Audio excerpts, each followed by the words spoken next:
You're much more than anything in this world. Nothing compares to you, Lord. You're the King of kings and Lord of all lords.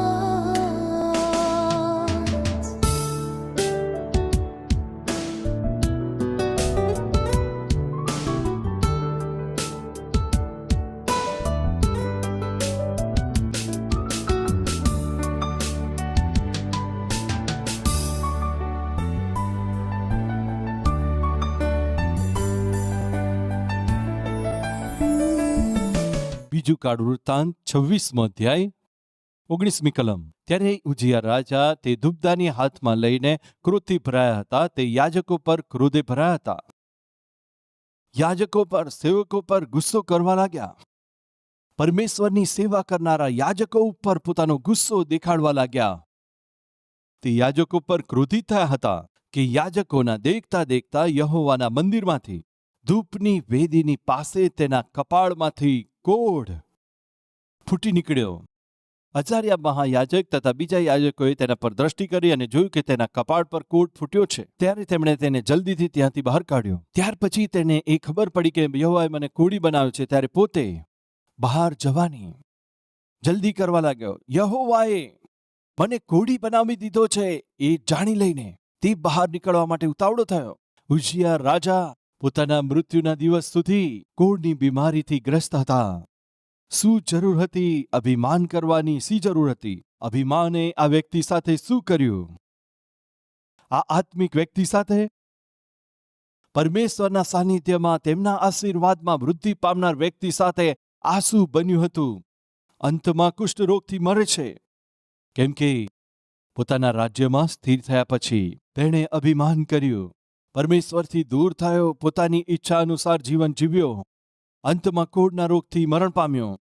પ્રિય ભાઈઓ તથા બહેનો, કહેવાનો અર્થ એ છે, જો આપણે પ્રભુના સાનિધ્યમાં આશીર્વાદો માટે આવીએ છીએ, તંદુરસ્તી માટે આવીએ છીએ, આર્થિક સ્થિરતા પ્રાપ્ત કરવા માટે આવીએ છીએ, જરૂરિયાતો પૂરી કરવા માટે આવીએ છીએ, માત્ર કેવળ થોડું હાંસિલ કરવા માટે આવીએ છીએ. આપણી જરૂરિયાતો, આપણી ઈચ્છાઓ પૂરી થયા પછી પરમેશ્વરને આપણે છોડી દઈએ. જો તમે તમારી જરૂરિયાતોને પૂરી કરવા માટે પરમેશ્વરની પાસે આવો છો, તો તે પૂર્ણ થયા પછી શું પ્રભુને છોડીને જતા રહેશો? આ તો એક વાસ્તવિક આત્મિકતા નથી. તમારું લક્ષ્ય તમારી જરૂરિયાતોની પૂર્તિ એ જ નથી.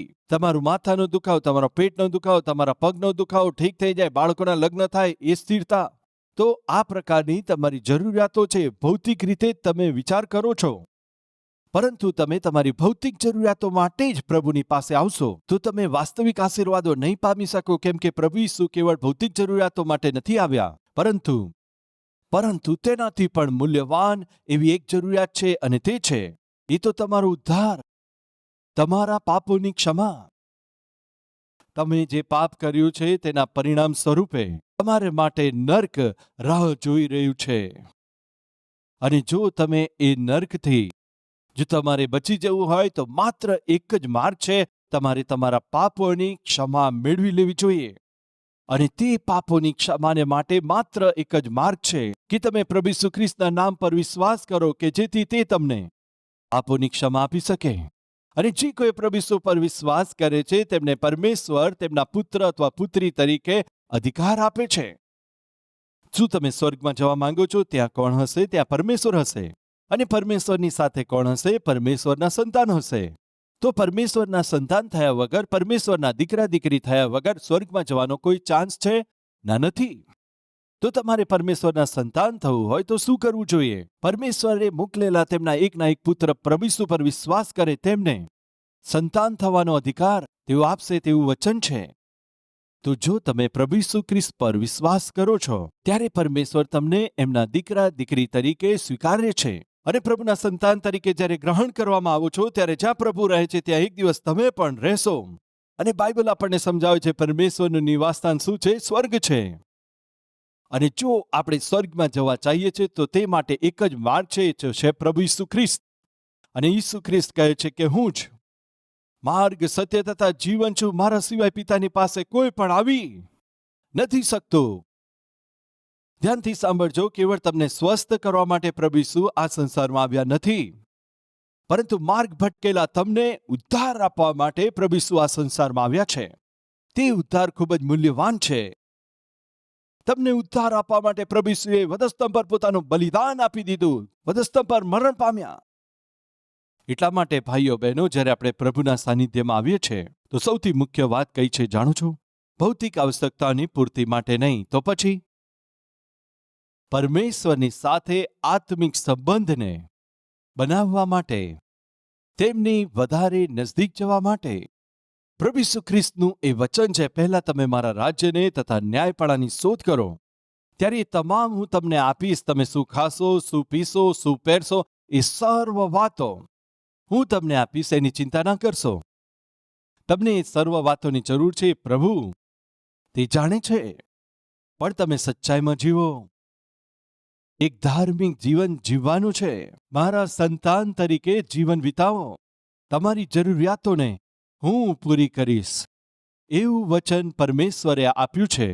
તો પરમેશ્વરના સાનિધ્યમાં આવવાનું સૌથી મુખ્ય કારણ કયું છે? આ સંસારની યાત્રાના અંત પછી આપણે પરમેશ્વરની સાથે સ્વર્ગમાં નિવાસ કરી શકીએ. એટલા માટે જ્યારે તેઓ આપણા પિતા છે ને આપણે તેમના સંતાન છે, તો આ સંસારમાં તેઓ આપણી જરૂરિયાતોને પૂરી કરશે. પરંતુ જો તમે પરમેશ્વરની પાસે માત્ર તમારી ભૌતિક જરૂરિયાતો પૂરી કરવા આવો છો, તો તમે વાસ્તવિક આશીર્વાદથી વંચિત રહેશો. ઉઝિયા પોતાની જરૂરિયાતો માટે પરમેશ્વર પાસે આવે છે, પ્રાર્થના કરે છે, બસ ત્યાં આગળ થોભી જાય છે. પોતાની પ્રાર્થનાની, પોતાની જરૂરિયાતોની પૂર્તિ પછી, પોતાના રાજ્યની, પોતાના શાસનની સ્થિરતા પછી ઉઝિયા અહીં આગળ શું કરે છે? અભિમાન કરે છે. ભાઈઓ બહેનો, પ્રભુ આપણને આશીર્વાદ આપશે, પ્રભુ આપણને સ્થિર કરશે, પરંતુ સ્થિરતા પામ્યા પછી પરમેશ્વરથી દૂર થઈ જવું જોખમ છે. સમજો છો?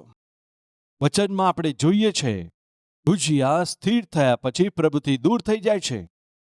શું કોઈ એવું આપણી મધ્યે છે? પરમેશ્વરના આશીર્વાદોને પામ્યા પછી, પરમેશ્વરના તે સુવિધાઓને પામ્યા પછી શું પરમેશ્વરથી દૂર થઈ ગયા છો? નોકરી મળ્યા પહેલા પરમેશ્વરની સાથે પ્રાર્થનામાં ખૂબ સમય વિતાવતા હતા. સંતાન પ્રાપ્ત થયા પહેલા તો પરમેશ્વરની સાથે તમે ઘણો સમય સાથે વિતાવ્યો. પ્રમોશન મળ્યા પહેલા, મકાનના નિર્માણ પહેલા પ્રભુની ખૂબ જ નજીક રહેતા હતા. પરંતુ આજે જ્યારે તમને સારી નોકરી મળી છે, સારો પગાર મળે છે, બેંકની અંદર સારું એવું બેલેન્સ થઈ ગયું છે, શું આ રીતની પ્રગતિ પછી તમારી આત્મિકતા ઘટી ગઈ છે? શું તમારું લેવલ ધીરે ધીરે ઓછું થાય છે? સાવધાન, તેને એક ચેતવણી સમજો. પરંતુ અય્યુબના જીવનને જુઓ. અય્યુબ ધનવાન હતો, પરંતુ પરમેશ્વરના ભય અને ભક્તિમાં જિંદગી વિતાવે છે. તે ધનવાન પણ છે, ગુણવાન પણ છે, હરેક ક્ષેત્રમાં વૃદ્ધિ જુએ છે. તો આ રીતે દરેક ક્ષેત્રમાં આશીષિત અય્યુબને જોઈને શૈતાન પરમેશ્વરને પૂછે છે, કેમ તે તારી સ્તુતિ ના કરે, આરાધના ના કરે? તેને એટલો બધો આશીર્વાદ આપ્યો છે, એટલા માટે તારી સ્તુતિ કરે છે. તેને પરીક્ષણમાં નાખો, તેને બીમારીમાં નાખો, તે તમને છોડીને ચાલ્યું જશે. ત્યારે પરમેશ્વર શૈતાનને કહે છે કે મારો સેવક એવું નથી. તમે એવું એકવાર કરીને તો જુઓ, એને પરેશાનીમાં નાખીને તો જોઈ લો. પરીક્ષાનો સમય આવે છે. જે કંઈ અય્યુબની પાસે હતું તે સર્વ ગુમાવે છે. એક એક બાબતો ગુમાવે છે. ધ્યાનથી સાંભળજો. અય્યુબે બધું જ ગુમાવ્યું તો પણ પરમેશ્વરને તે છોડવા માટે તૈયાર ના થયો. કેમ કે પરમેશ્વરની સેવા અય્યુબે પૈસા માટે, આશીર્વાદ માટે નહોતી કરી.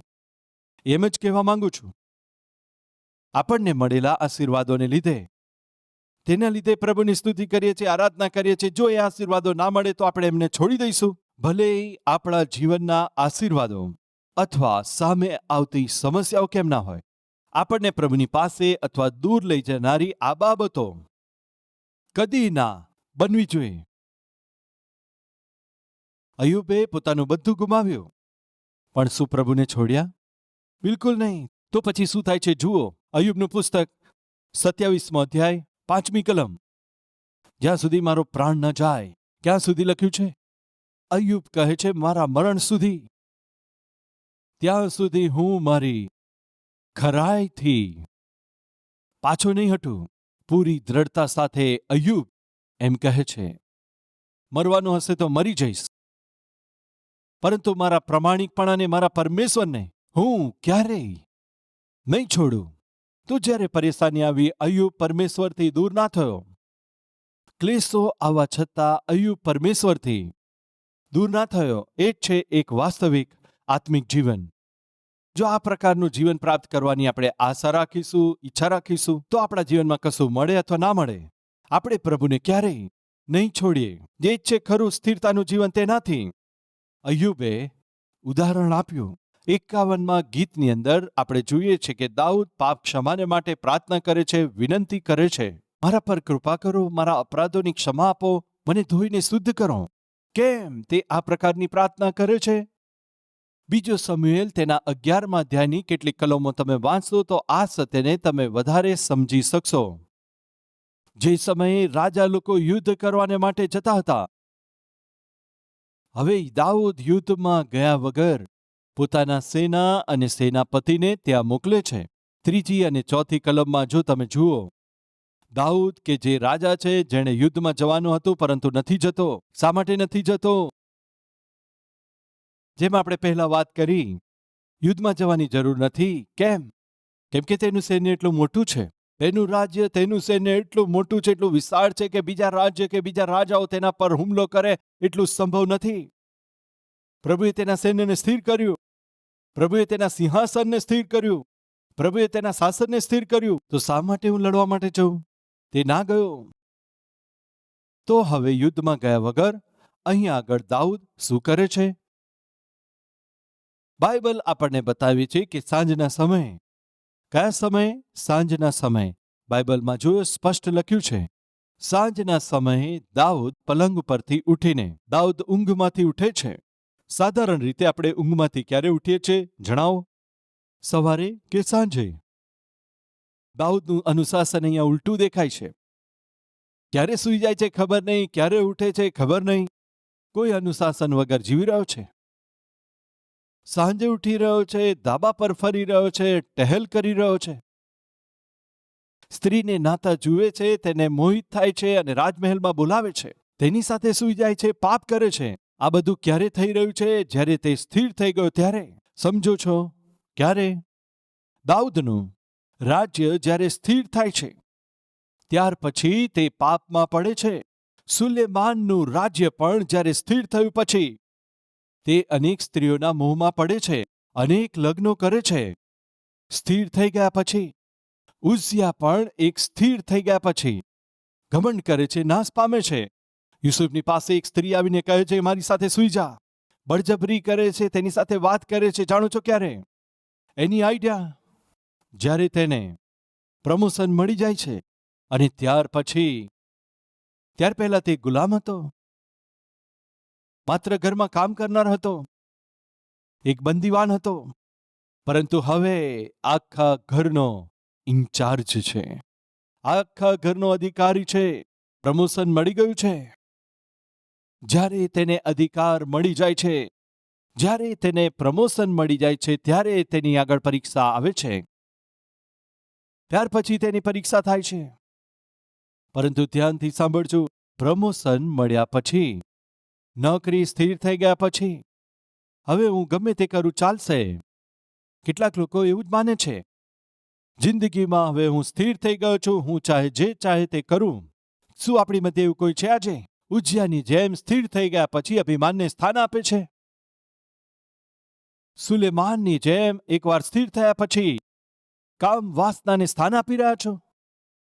દાઉદની જેમ સ્થિર થયા પછી બિનજવાબદાર થઈને, પ્રાર્થનાનો ત્યાગ, આત્મિકતાને દૂર કરીને હવે હું જે ચાહું તે કરી શકું છું, એ પ્રકારના વિચારો તમારી અંદર છે તો સાવધાન. જીવનની અંદર સ્થિરતા પ્રાપ્ત કરવી દરેકની આશા હોય છે, પરંતુ સ્થિરતા પામ્યા પછી પરમેશ્વર સાથે તમારું જીવન જોડાયેલું નથી તો ખતરનાક છે. તો સાંભળો ભાઈઓ બહેનો, જો પ્રભુએ તમને નોકરી આપી છે તો સારી વાત છે, નોકરી પરમેનન્ટ છે, સારી વાત છે. નોકરીમાં તમને પ્રમોશન મળ્યું, ખૂબ સારી વાત છે. જો આજે તમારું જીવન 10 વર્ષ પહેલા કરતા સારું છે, આર્થિક રીતે, મંડળીમાં, પોતાના સમાજમાં આજે તમે સ્થિર થયા છો, ખૂબ સારી વાત છે. આ તમામ આશીર્વાદો જે મળ્યા છે એ તમામ સારી વાતો તમને પ્રભુથી દૂર લઈ જનારી વાતો ના બને.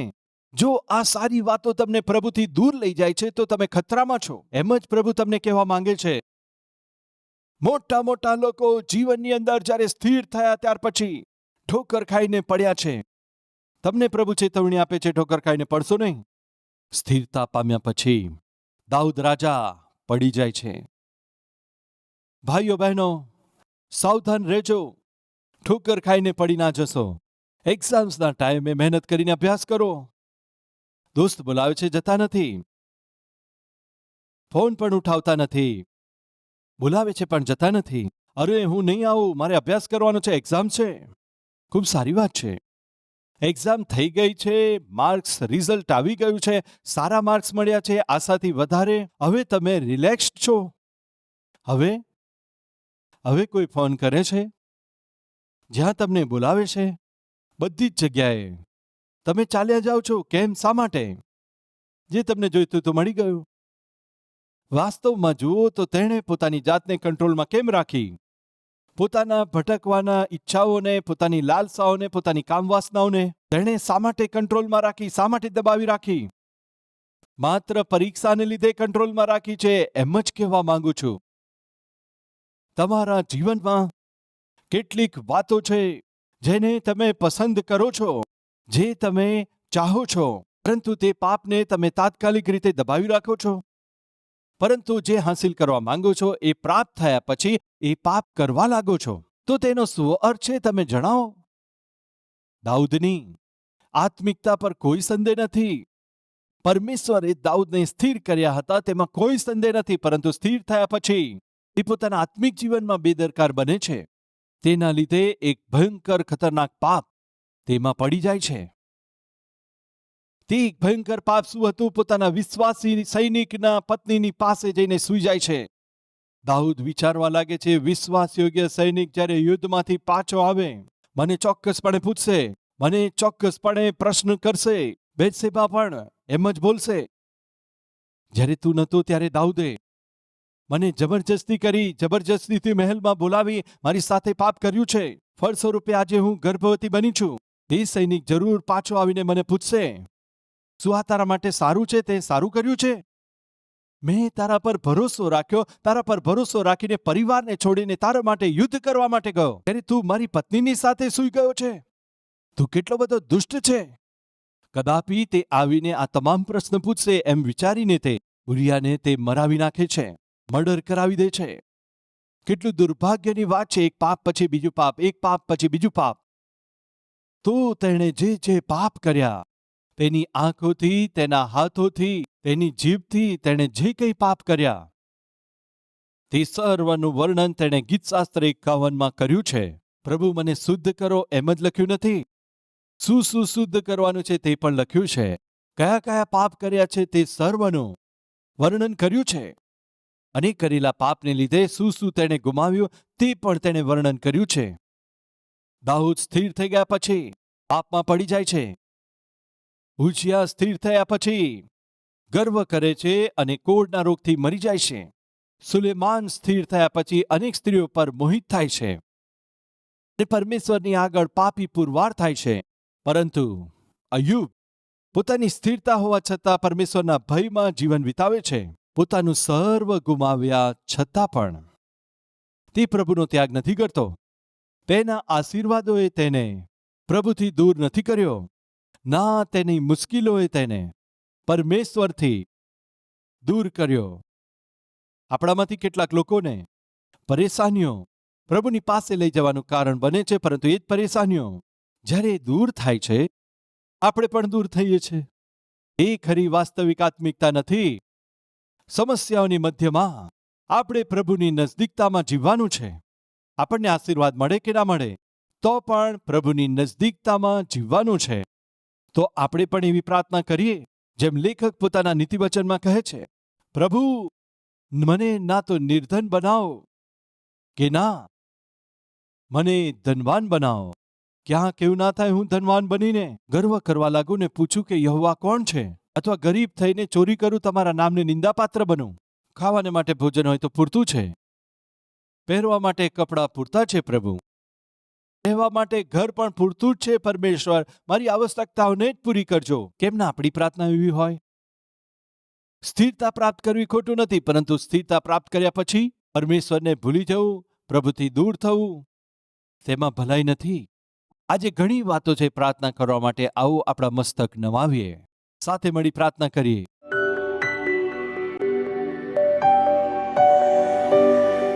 મહાપવિત્ર પ્રેમી પિતા પરમેશ્વર, હે પ્રભુ, અમારા પર કૃપા કરો, અમારી પ્રાર્થના સાંભળો. જેમ નીતિવચનમાં પ્રાર્થના છે પ્રભુ, અમને દરિદ્ર ના તો ધનવાન બનાવો. પ્રભુ, અમારી જરૂરિયાત પ્રમાણે અમને અમારું ભોજન આપો. બસ અમારી જરૂરિયાતોની પૂર્તિ થાય, ભલી ભાંતિ અમારા જીવનનો અંત થાય એટલે પૂરતું છે. ધનવાન થઈને તમારાથી દૂર થવાને બદલે ગરીબ થઈને તમારી પાસે સવાલ કરવાની જગ્યાએ એક સંતોષનું, એક ભરપૂરીનું જીવન અમને આપજો પિતા. પિતા એક સ્થિરતાનું જીવન ઈચ્છે છે, ખૂબ સારી વાત છે, પરંતુ સ્થિરતા પામ્યા પછી જો એવી સંભાવના હોય કે અમે તમારાથી દૂર ચાલ્યા જઈએ, એવું જીવન અમને ના આપશો પ્રભુ. અમારી જરૂરિયાતોને પૂરી કરવા માટે અમે તમારી હાજરીમાં ના આવીએ, પરંતુ તમારા બાળકો તરીકે, તમારા સંતાનો તરીકે તમારી આરાધના કરવા માટે આવીએ, તમારી ઉપાસના કરવા માટે આવીએ, તમને મહિમા આપવા માટે આવીએ, તમારું નામ ઊંચું ઉઠાવીએ. અમારી કમીઓને જાણી લઈને તમારા સ્વરૂપમાં અમને બદલો, તમારા પ્રેમને સંસારમાં ફેલાવીએ. એક એવું જીવન અમને આપો પ્રભુ. ચાહે ઉજિયાનું અભિમાન હોય કે પછી સુલેમાનની કામવાસના હોય કે પછી દાઉદની અપવિત્રતા હોય, અમારી અંદરથી ના આવે એવી કૃપા અમને આપો પિતા. તમારા રાજ્ય અને તમારું ન્યાયપણું ની શોધ અમે નિરંતર કરતા રહીએ. ઈસુના નામમાં પ્રાર્થના કરીએ છીએ, આમેન.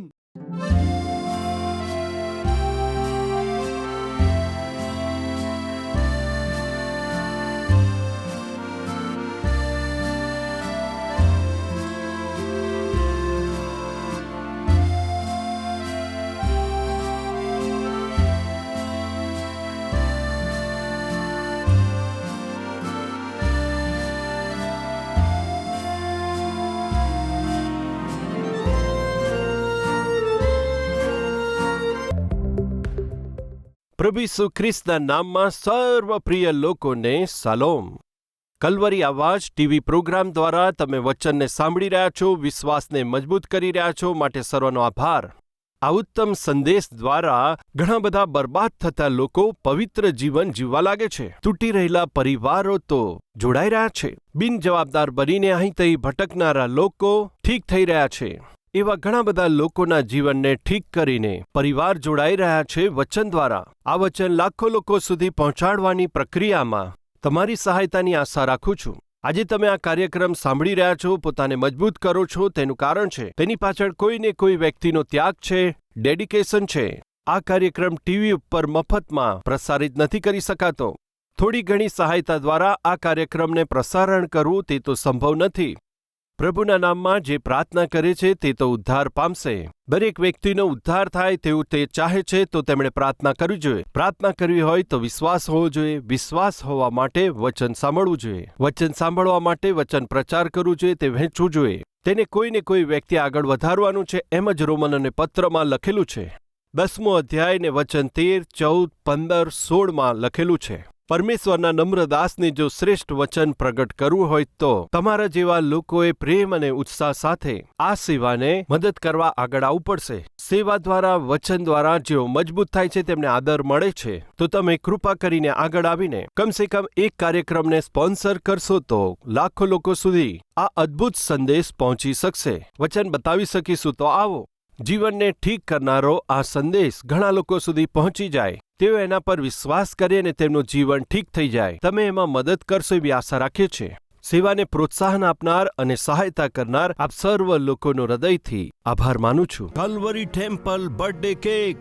કલ્વરી ટેમ્પલ તેના સદસ્યમાંથી કોઈ પણ મેમ્બરની બર્થડે હોય ત્યારે બ્રધર સતીશ કુમારજી તેમને વ્યક્તિગત મળીને શુભેચ્છા પાઠવીને તેમના માટે પ્રાર્થના કરવાની ઘણી બધી આશા રાખતા હોવા છતાં 2 લાખથી પણ વધારે સભ્યો હોવાને લીધે આ મહાન કલીસિયામાં તે સંભવ થઈ શકે નહીં. તે માટે શું કરવું જોઈએ? પ્રભુનું માર્ગદર્શન પામીને પરમેશ્વરે આપેલો અદ્ભુત વિચાર જ આ કલ્વરી ટેમ્પલ બર્થડે કેક્સ. આ રીતે પ્રભુના દાસ સતીશ કુમારજીના દ્વારા એક વિશેષ પેકમાં કેક, પ્રોમિસની સાથે ગ્રીટિંગ કાર્ડ, ચોકલેટ્સ, કેન્ડલ્સ સજાવીને કલ્વરી ટેમ્પલ દ્વારા સીધા તેમના ઘરોમાં મોકલીને તે દિવસે તે ઘરમાં જન્મદિવસની ખુશીને મનાવવી એ કલ્વરી ટેમ્પલનો નિયમ છે.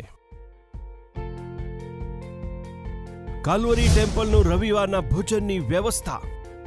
રવિવારે ઘણે દૂરથી આવતા વિશ્વાસી લોકોને માટે આરાધના પૂરી થયા પછી પ્રભુના દાસ સતીશ કુમારજીએ મધ્યાહન ભોજનની વ્યવસ્થા કરી છે. દરેક રવિવારે 15,000થી પણ વધારે લોકો સંતોષપૂર્વક ભોજન કરીને આનંદની સાથે પોતાના ઘરે જાય છે. કલ્વરી ટેમ્પલ મેરેજ બ્યુરો. કલ્વરી ટેમ્પલમાં અવિવાહિત જુવાનોને પરમેશ્વરની ઈચ્છા અનુસાર વિવાહ સંપન્ન કરાવવા માટે મેરેજ બ્યુરોની વ્યવસ્થા કરી છે. તેના દ્વારા બંને પરિવારોની સહમતિ દ્વારા સંબંધોને સ્થાપીને લગ્નોને વિશેષ ઓડિટોરિયમમાં ખૂબ જ આદર સાથે સંપન્ન કરાવવામાં આવે છે. કલ્વરી ટેમ્પલ પ્રેયર ટાવર. આ પ્રેયર ટાવરને 24x7 નિરંતર વિશ્વના ચારે ખૂણાથી હજારો લોકો ફોન કરીને પ્રાર્થના ઈચ્છે છે. કલ્વરી પ્રાર્થના ગ્રુપ વિશ્વાસથી બોધ સહિત પ્રાર્થના કરવા દ્વારા પરમેશ્વર અદ્ભુત રીતે ઉત્તર આપે છે. કલ્વરી ટેમ્પલ ફાર્મસી. સભ્યોમાં નિર્ધન અથવા મધ્યમ વર્ગીય લોકો માટે દવા ખરીદવાની સુવિધાને માટે 50% સુધી ઓછી પ્રાઇસમાં તેમને દવા આપવામાં આવે છે. વિશેષ રૂપે 60 વર્ષથી વધારે ઉપરના વૃદ્ધ લોકો માટે મફતમાં દવા પૂરી પાડવામાં આવે છે. કલ્વરી ટેમ્પલ સન્ડે ક્લિનિક. પ્રભુના દાસ સતીશ કુમારજી ગરીબોની ભલાઈને માટે, તેમના સ્વાસ્થ્યને માટે એક તરફ બોધ સહિત પ્રાર્થના કરતા, બીજી તરફ સન્ડે ક્લિનિક દ્વારા ફ્રીમાં ડોક્ટર સાથે મુલાકાત કરાવીને ફ્રીમાં દવા આપવાની વ્યવસ્થા કરવામાં આવી છે અને ખ્રિસ્તના પ્રેમને કાર્યમાં બતાવે છે. કલ્વરી ટેમ્પલ એમ્બ્યુલન્સ. કલ્વરી ટેમ્પલના સભ્ય બીમાર થાય ત્યારે તેમને ચિકિત્સા મળે તે માટે એક એમ્બ્યુલન્સની વ્યવસ્થા કરવામાં આવી છે. કલ્વરી ટેમ્પલ દ્વારા વ્યવસ્થા કરવામાં આવેલ એમ્બ્યુલન્સની સુવિધા બીમાર લોકોને માટે મદદરૂપ થઈ છે. અમારું address Calvary, post box number 30, Kukatpally, Hyderabad 72.